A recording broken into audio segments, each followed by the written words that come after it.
Hello everyone, welcome back again and today's video is based on self introduction. सुन के थोड़ा सा आपको चाइल्डिश लग रहा होगा कि मैम कौन सा आज बच्चों वाला टॉपिक लेके आ गई हैं। सेल्फ इंट्रोडक्शन, ये तो सबको पता है कि क्या होता है, अपने बारे में बताना, अपने आप को सेल्फ इंट्रोड्यूस करना, that is self introduction. Yes, you are right with the definition. लेकिन होता क्या है कि जब भी हम कहीं पे इंटरव्यू देने जाते हैं किसी जॉब के रिगार्डिंग, तो वहाँ पे कई ऐसे पॉइंट्स होते हैं जो हमसे मिस हो जाते हैं जाने या अनजाने में। ठीक है, उसके कई रीज़न हो सकते हैं कि या तो हमारे पास उसका इंग्लिश वोकैब प्रॉपर नहीं होता है, या फिर हम नर्वसनेस और हेजिटेशन के अंदर जो है उस समय उस पॉइंट ऑफ टाइम में जो है उस चीज़ को हम स्किप कर जाते हैं। तो ऐसा फ्यूचर में नहीं हो, इसीलिए ये वीडियो जो है आज मैं स्पेशली उनके लिए लेके आई हूँ जो अपने आप को इंटरव्यू देने के लिए प्रिपेयर कर रहे हैं।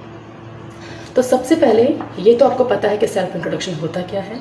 सेकंड, आपको पता होना चाहिए कि आपका सेल्फ इंट्रोडक्शन कैसा होना चाहिए। तो your self introduction should be simple, polite and confident. ये 3 वर्ड आपको हमेशा याद रखने हैं जब भी आप कहीं इंटरव्यू देने जा रहे हैं किसी भी जॉब के रिगार्डिंग, कि आपका जो सेल्फ इंट्रोडक्शन होगा वो सिंपल होना चाहिए, पोलाइट होना चाहिए और कॉन्फिडेंट होना चाहिए। ठीक है, ये तो क्लियर हो गया आपको कि क्या होता है सेल्फ इंट्रोडक्शन और कैसा होना चाहिए। अब बात करेंगे हम कि कौन कौन से पॉइंट्स आपको अपने सेल्फ इंट्रोडक्शन के अंदर कंक्लूड करने हैं। तो पहला जो होगा, कई बार ये हमारे हैबिट में होता है, जैसे हम कहीं इंटरव्यू देने के लिए जाते हैं तो हम जाते ही अपने नेम के साथ में जो है वो इंटरव्यू देना शुरू कर देते हैं। ठीक है, जो कि गलत नहीं है, लेकिन थोड़ा सा और लगता है, क्योंकि ज़रा सोचो, कहीं आपने अप्लाई करा है किसी भी इंस्टीट्यूट में या किसी भी ऑर्गेनाइजेशन में, और उन्होंने आपको एक मौका दिया है उस इंस्टीट्यूट में, उस ऑर्गेनाइजेशन में आने का, अपने आप को सेल्फ इंट्रोड्यूस करने का। ठीक है, जिसमें वो ये ऑब्जर्व कर सके, ये एनालाइज कर सके कि क्या आप उस जॉब के लिए कैपेबल है कि नहीं है। तो वहाँ पे क्योंकि वो हमें एक अपॉर्चुनिटी दे रहे हैं, तो हमको जो है उस चीज़ का थैंकफुल होना चाहिए। तो आपके नेम और आपकी बाकी चीज़ें बताने से पहले जो आफ्टर ग्रीटिंग, ठीक है, जैसे ही आपने, और ये sorry I forget to mention कि आपको वैसे पता होगा कौन से ग्रीटिंग्स होते हैं, लेकिन फिर भी हम कई बार अनजाने में मिस्टेक कर देते हैं कि जैसे कि लेटर फॉर्मल और इनफॉर्मल होता है, उसी तरह से ग्रीटिंग भी जो है हमारे फॉर्मल और इनफॉर्मल होते हैं। ठीक है, अब ये कैसे होते हैं, तो जब भी आप किसी फॉर्मल प्लेस पे जाते हो, आप किसी जॉब के रिगार्डिंग इंटरव्यू देने जा रहे हैं या किसी भी फॉर्मल प्लेस में जा रहे हो, किसी भी हाई अथॉरिटी से मिलने जा रहे हो, तो वहाँ पे हमेशा आपको फॉर्मल ग्रीटिंग ही यूज़ करने हैं। आप क्वेश्चन ये आ रहा होगा कि मैम कौन से होते हैं, तो फॉर्मल ग्रीटिंग्स जो होते हैं वो होते हैं आपके good morning, good afternoon, hello sir या ma'am, please to meet you, nice to meet you, ये आपके फॉर्मल ग्रीटिंग्स होते हैं। इसके अलावा जो इनफॉर्मल ग्रीटिंग्स होते हैं, जो हम जनरली और ज़्यादातर जो है हम अपने फ्रेंड्स के साथ में, रिलेटिव के साथ में जो है यूज़ करते हैं, अपने नेबर्स के साथ में, जो इनफॉर्मल होते हैं उनके साथ में यूज़ करते हैं, जैसे कि हाय, हेलो, ठीक है, व्हाट्स गोइंग ऑन, ये सारे आपके इनफॉर्मल ग्रीटिंग है। इनको आप फॉर्मल प्लेस पे फॉर्मल पर्सनल के सामने जो है यूज़ नहीं कर सकते हैं। इसीलिए हाय, हे जैसे ग्रीटिंग आपको फॉर्मल प्लेस पे, फॉर्मल इंस्टीट्यूट या ऑर्गेनाइजेशन में यूज़ नहीं करना है। वहाँ पे सिर्फ आपको यूज़ करना है हेलो सर या मैम, या फिर गुड मॉर्निंग और गुड आफ्टरनून। ठीक है, जिस भी आवर में, मॉर्निंग आवर्स में हो रहा तो मॉर्निंग बोलना है, आफ्टरनून आवर्स में हो रहा तो आफ्टरनून बोलना है।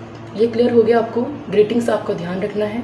इसके बाद में, जैसे कि अभी मैंने पहले बताया था आपको कि अगर आपको अपॉर्चुनिटी वो दे रहे हैं तो you have to be thankful for them. ठीक है, तो आपको कैसे बोलना है ये, first of all thank you for giving me this opportunity to introduce myself. कि सबसे पहले थैंक यू कि आपने मुझे अपॉर्चुनिटी दी अपने आप को सेल्फ इंट्रोड्यूस करने के लिए। ठीक है, सेकेंड पॉइंट जो होगा, वहाँ से जो है आप अपना नेम, अपनी एजुकेशन क्वालिफिकेशन, आपकी कहाँ से आप बिलोंग करते हैं, कैसी फैमिली से आप बिलोंग करते हैं, वो आप अपना सेकंड पॉइंट के अंदर मेंशन करेंगे।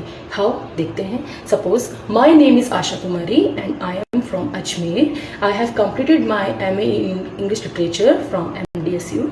आई belong to a supportive nuclear family. ठीक है, इस तरह से आपको सेकंड पॉइंट के अंदर अपना नाम बताना है, आप कहाँ से बिलोंग करते हैं वो बताना है, आपकी एजुकेशन क्वालिफिकेशन क्या है वो बतानी है, प्लस आप कैसी फैमिली के अंदर रह रहे हैं वो आपको बताना है। सेकंड पॉइंट क्लियर हो गया आपको। थर्ड पॉइंट जो होगा, आपको उसमें बताना है कि आप कितने हार्ड वर्किंग हैं, कितने ऑनेस्ट हैं, कैसा आपका कम्युनिकेशन स्किल है, ये सारा आपको अपने थर्ड पॉइंट में बताना है। कि suppose I am a hard working, honest and self motivated person, I have good communication skills and I can work well both independently and in a team.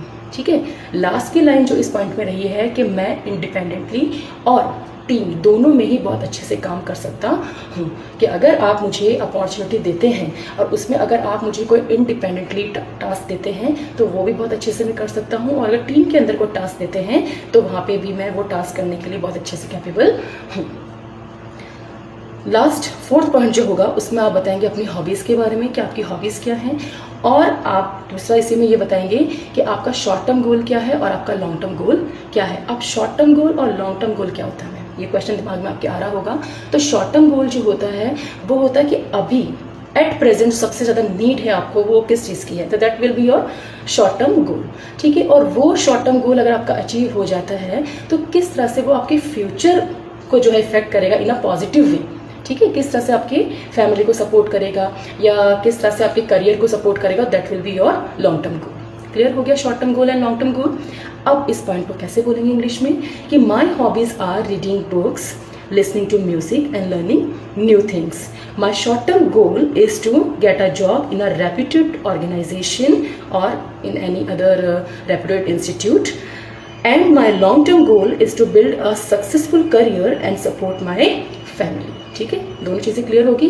Short term गोल अभी का ये है कि मुझे एक अच्छी सी जॉब चाहिए किसी अच्छी सी रेप्यूटेड इंस्टीट्यूट या ऑर्गेनाइजेशन के अंदर, और दूसरा अगर वो जॉब मैं अचीव कर लेता हूँ, वो शॉर्ट टर्म गोल मैं अचीव कर लेता हूँ, तो जिसके बल पे मैं क्या करूँगा, अपने मेरी फैमिली जो है उसको सपोर्ट करूँगा, और दूसरा मेरा करियर जो है उससे और आगे बिल्डअप होगा। That will be your long term गोल। तो आई होप यहाँ तक क्लियर हो गया होगा। लास्ट में और कुछ नहीं है, आपको लास्ट में सम अप करना है अपने इस इंटरव्यू को कैसे करेंगे। That's all about me and thank you so much. तो that's all about self introduction. I hope कि काफ़ी हेल्प करेगा ये उन इंटरव्यू एस्पिरेंट्स को जो कि अभी इंटरव्यू फेस करने की प्रिपरेशन में लगे हुए हैं।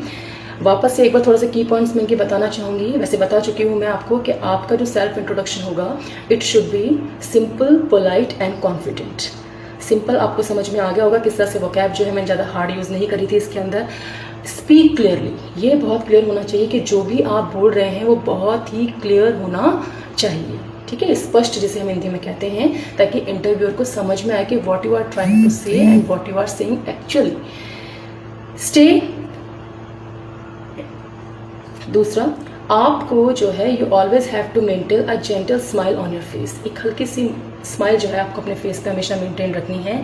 आई कांटेक्ट आपको प्रॉपर रखना है because it shows the confidence level. जब भी आप आई कांटेक्ट रखेंगे सबसे पहला जो आपका कॉन्फिडेंस लेवल जो शो होता है वो आपके आई कांटेक्ट से होता है। ठीक है, आई होप कि ये वीडियो आपको काफ़ी हेल्प करेगा, खासकर उनके लिए जो अभी इंटरव्यू के लिए अपने आप को प्रिपेयर कर रहे हैं। और जाते जाते मैं 2 चीज़ें आपको और बताना चाहूँगी कि जैसे इंटरव्यू की अगर हमने बात करी है आज, तो इसमें 2 जो लोग होते हैं, एक इंटरव्यूअर और एक इंटरव्यूई।